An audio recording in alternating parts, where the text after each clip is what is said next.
Hello everyone, welcome to Distilling Insights channel. Now, as a continuation of our mathematics series, the question on the board is a very simple one and we'll just solve it swiftly and solve another question like it. Okay, so now the question goes thus, that we're having square root of x square over x equals to 0. So the first thing to do is to cross multiply.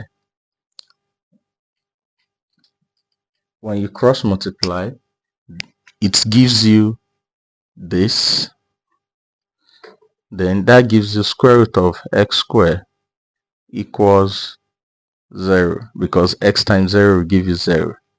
Now, as I explained in the previous video, square root of x squared and this simply means you are saying x squared raised to the power of 1 over 2. This cancels each other out, equals 0. Then x equals 0. So that's the answer to that question. X equals 0. Now, quickly, we'll also go through another question like that.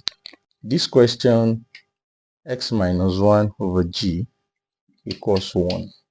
It's still following the same pattern. As I said earlier, that you cross multiply. So you cross multiply. So in cross multiplying, what we are doing here is that it's going to be g multiplied by 1. Then this is going to be x minus 1 equals to g. Now, at this point, we're having square root of x minus 1 equals to g. So how do you eliminate the square root here? As we've done in about 2 examples, it means you square both sides. So you square both sides in order to eliminate the square root here. Why do you need to eliminate the square root here?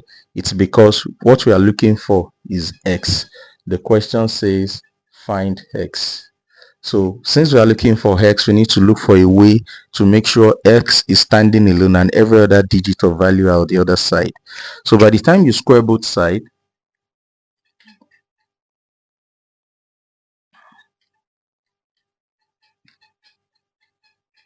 then this cancel this out. Then we have x minus 1 equals to g squared.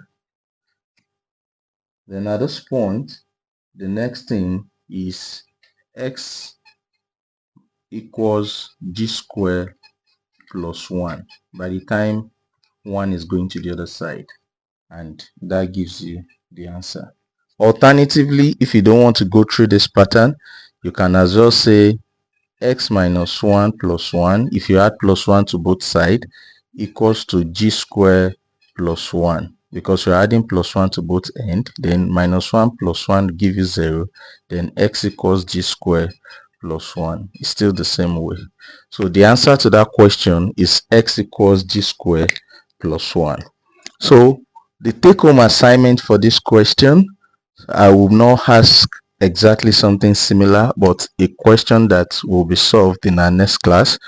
So just have this question and let's see how it goes.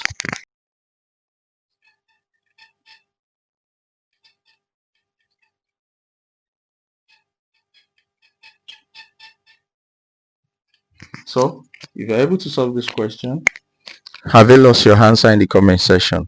Bye bye.